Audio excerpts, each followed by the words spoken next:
Šeit mēs būvējam māju 3 dienās. Kāpēc cilvēki izvēlās šādas rūpnieciski ražotas gāzbetona mājas? Nāciet, es jums pastāstīšu.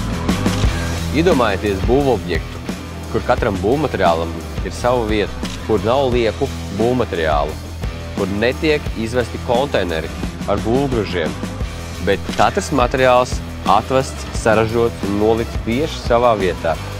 Šādas mājas būvniecība aizņem 3 dienas. Ir nepieciešami 2 montētāji un celtņa operators. Šodien notiek paneļu montāžas process. Rītā mēs betonēsim savalkošo joslu, un vakardien mēs taisījām pirmo rindu, kas ir vajadzīgs, lai izlīdzinātu pamatu. Šāda tehnoloģija ir ārkārtīgi vienkārša, profesionāla, un tur nav daudz kļūdu, kuras pielaist būvniecībā.